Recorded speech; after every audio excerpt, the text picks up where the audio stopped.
যুগ যুগ ধরে যেটা আমরা দেখে আসছি, আমাদের নামাজের পদ্ধতি, রসুল পাক সাল্লাল্লাহু আলাইহি ওয়াসাল্লাম কীভাবে নামাজ শিখিয়েছেন, নবীজির হাদিস, বিভিন্ন ধরনের হাদিস আছে। হযরত আব্দুল্লাহ ইবনে মাসউদ রাদিয়াল্লাহু তাআলা আনহু সাহাবায়ে কেরামদেরকে বলতেন যে আলা ওয়াআল্লিমুকুম, আমি কি তোমাদেরকে শেখাবো না সালাত রাসূলিল্লাহ সাল্লাল্লাহু আলাইহি ওয়াসাল্লাম, রসুল করিম সাল্লাল্লাহু আলাইহি ওয়াসাল্লাম কীভাবে নামাজ পড়তেন, নবীজির নামাজের পদ্ধতি কেমন ছিল, আমি কি তোমাদেরকে শেখাবো না?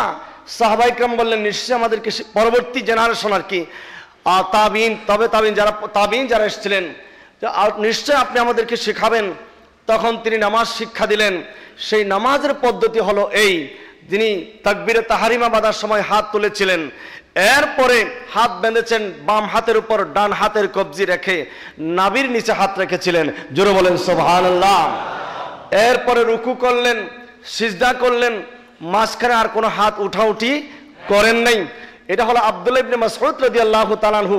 তিনি বলেন আমি দেখেছি রাসূল পাক সাল্লাল্লাহু আলাইহি ওয়াসাল্লাম মাঝখানে কোনো এক সময় এমন একটা পদ্ধতি চালু করেছিলেন, রুকুতে যাওয়ার সময় হাত উঠানোর নির্দেশ দিয়েছিলেন, সিজদায় যাওয়ার আগে হাত উঠানোর নির্দেশ দিয়েছিলেন, কিন্তু যেই কারণে এই কৌশল অবলম্বন করেছিলেন, সেই কৌশলটা যখন আর প্রয়োজন নেই, পরবর্তীতে নবীজি এটা বন্ধ করে দিলেন।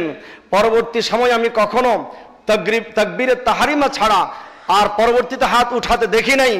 এমনকি আবু বকর সিদ্দিক রাদিয়াল্লাহু তাআলা আনহুর যুগ আমি দেখেছি, তিনি কোনোদিন দ্বিতীয়বার হাত উঠান নাই, শুধু একবারে হাত উঠিয়েছেন তাকবীরের সময়, রুকুর সময় আর হাত উঠান নাই, সিজদার সময় হাত উঠান নাই। আমি ওমর ফারুক আজমের যুগ পেয়েছি, তাকেও দেখেছি তিনি কখনো দ্বিতীয়বার হাত উঠান নাই। আমি উসমান গনি জিন্নুরাইন রাদিয়াল্লাহু তাআলা আনহুর সময়কালও দেখেছি, তিনিও কখনো একবারের জায়গায় দুইবার হাত উঠান নাই। আমি আলী রাদিয়াল্লাহু তাআলা আনহুকেও দেখেছি, তিনিও একবার শুধু হাত উঠাতেন, রুকুতে যাওয়ার সময় হাত উঠান নাই, সিজদায় যাওয়ার সময় হাত উঠান নাই। এই চারজন খোলাফায়ে রাশিদিন যেখানে এই কাজটা করেন নাই, তাহলে নতুন করে কেউ যদি বলে যে রুকুতে যাওয়ার সময় হাত উঠাতে হবে, তাহলে তো বেজগলে এটা নতুন করে ফিতনা শুরু হচ্ছে। আপনাকে তারা বুঝাবে, দলিল দেবে, বুখারী শরীফের হাদিস। হ্যাঁ, আমরা অস্বীকার করব না, বুখারী শরীফ না, এরকম আরো অনেক কিতাবের মধ্যে আছে, তুমি শুধু একটা কিতাব না, আমরা আরো অনেক কিতাব দেখাবো যেখানে আছে নবীজি রুকুতে যাওয়ার সময় হাত উঠাইছেন।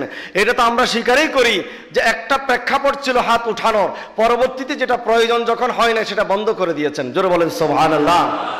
এখন দুই ধরনের হাদিস যখন আসে, একটার মধ্যে হাত উঠানোর কথা আছে, আর একটার মধ্যে না উঠানোর কথা আছে।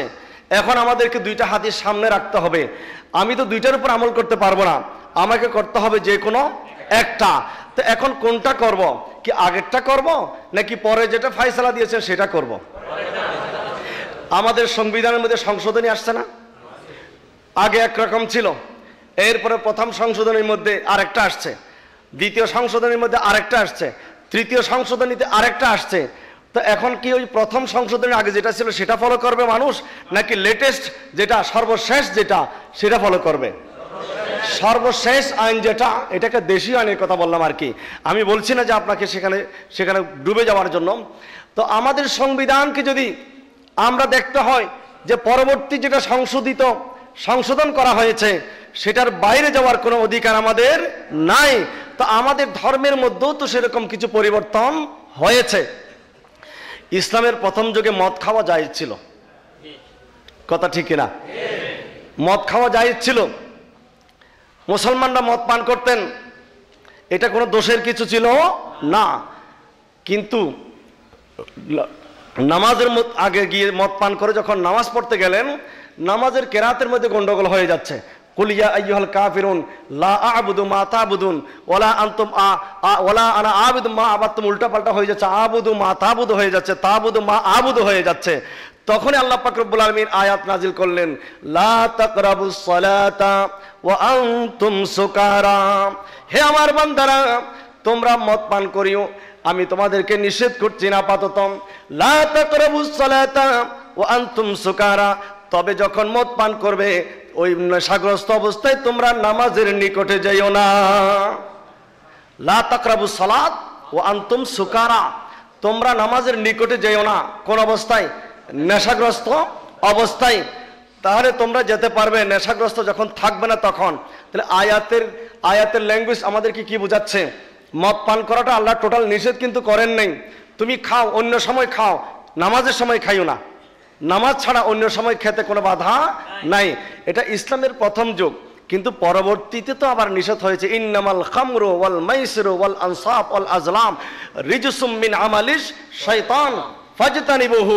আল্লাহ পাক কঠোরভাবে নিষেধ করে দিচ্ছেন এই মদ পান করা, জুয়া খেলা, লটারি দেওয়া, মূর্তিকে দিয়ে ভাগ্য নির্ধারণ করা, এগুলো সবগুলো হচ্ছে শয়তানের কাজ। তোমরা এগুলো থেকে বিরত থাকো। জোরে বলেন সুবহানাল্লাহ। পরবর্তীতে একেবারে টোটালি নিষেধ করে দিলেন, হারাম করে দিলেন। মদকে হারাম করার জন্য আল্লাহ পাক ডাইরেক্ট করেন নাই, এটা সময় নিয়েছেন একটু। এক স্তর, দ্বিতীয় স্তর, তৃতীয় স্তর করে চতুর্থবারে আল্লাহ পাক একেবারে কতি পরিপূর্ণ হারাম করে দিলেন। এমনকি মদের পাত্র ঘরে রাখা পর্যন্ত নিষেধ করে দিয়েছিলেন। কারণ মদের পাত্র ঘরে থাকলে যারা আগে মদ পান করতো ওটা দেখলেই নেশা আসবে, এই জন্য মদের পাত্র ব্যবহার করাও হারাম করে দিয়েছেন। সবাই ঘর থেকে মদের পাত্র ফেলে দিলেন। কিছুদিন যেতে না যেতেই যখন এখন আর মদের নেশা আর কারো কাছে নাই, এবার বললেন, নবীজি বললেন, এবার মদের পাত্রগুলো তোমরা ঘরে রাখলে আর কোনো অসুবিধা নাই। তাহলে প্রেক্ষাপট বুঝতে হবে, কোন সময় কি কারণে কি নিষেধ হচ্ছে, কোন সময় কি কারণে কি নিষেধ করা হয়েছিল, কোন সময় কি কারণে কি চালু করা হয়েছিল। এটা যদি আমরা না বুঝি, এখন আগের আয়াত নিয়ে যদি দলিল দেওয়া হয় মদ খাওয়া জায়েজ, বলে কোথায়? বলে কোরআনে আছে তো। বলে কিরকম? বলে শুধু নামাজের সময় মদ খাওয়া নিষেধ, আর বাকি সময় নিষেধ নাই। এটা কোরআনের মধ্যে আয়াত এখনো আছে তো, আছে কি নাই? লা তাকরাবুস সালাতা ওয়া আনতুম সুকারা, তোমরা শুধু নামাজের সময় মদ পান করিও না। তাহলে বোঝা গেল নামাজ ছাড়া অন্যান্য সময় খাওয়া যাবে। এখন এই দলিল দিয়ে কি মদ পান করা যাবে? জানতে হবে না আমাকে পরবর্তীতে আয়াত যে আরেকটা নাজিল হয়েছে, পরবর্তীতে যে হারাম করে দেওয়া হয়েছে, আমাকে সেটা জানতে হবে। এখন আগের আয়াত নিয়ে যদি আপনি দৌড়াদৌড়ি করেন, দলিল দেন অমুক সূরার এত নম্বর আয়াতের মধ্যে আছে, আল্লাহ নিজেই বলেছেন মদ খাও, অসুবিধা নাই, শুধু নামাজের সময় ছাড়া। এখন আমাদের এই নতুন সালাফিদের অবস্থা তাই হয়েছে। ওই আগের হাদিসগুলো নিয়ে দলিল দেয়, রফিয়া দাইন করে, রুকুতে যাওয়ার সময় হাত উঠায়, সিজদায় যাওয়ার সময় হাত উঠায়। এটা তো বলেছিলাম, বারবার করে বলেছিলাম, এটা কেন করা হয়েছিল? ওই যে নতুন নতুন মুসলমানরা তাদের মূর্তির মহব্বত ছাড়তে পারে নাই, পকেটের ভিতরে করে মূর্তি নিয়ে আসে, বগলের ভিতরে করে মূর্তি নিয়ে আসে। হুজুর বললেন ডাইরেক্ট নিষেধ করলে তারা কষ্ট পাবে, তাদের হয়তো এটা খারাপ দেখাচ্ছে। হুজুর কৌশল করলেন যে আগামীকালকে থেকে নামাজের সময় তোমরা নামাজের নিয়ত করে রুকুতে যাওয়ার সময় ভালোভাবে হাত উঠাইবা, ভালোভাবে হাত উঠাবা। যখন রুকুতে যাওয়ার সময় সবাই ভালোভাবে হাত উঠাইলেন, বগলের ভিতরে যে খোদাগুলা ছিল, যেই মূর্তিগুলা ছিল, এগুলো সব টপ টপ করে কোথায় পড়ে গেল?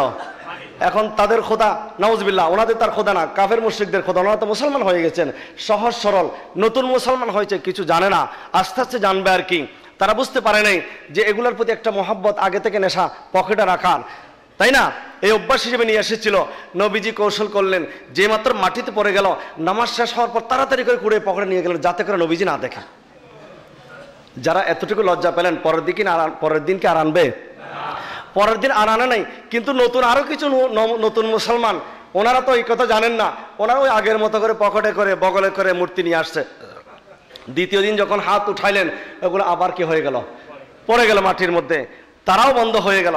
এইভাবে কিছুদিন চলার পর দেখা যাচ্ছে মসজিদ নববীর মধ্যে আর এরকম বগলের ভিতরে করে মূর্তি আনার লোক খুঁজে পাওয়া যাচ্ছে না। এবার নবীজি নিষেধ করে দিলেন, বন্ধ করে দিলেন। বারবার করে এত কষ্ট করে আর হাত ওঠানোর কোনো দরকার নাই।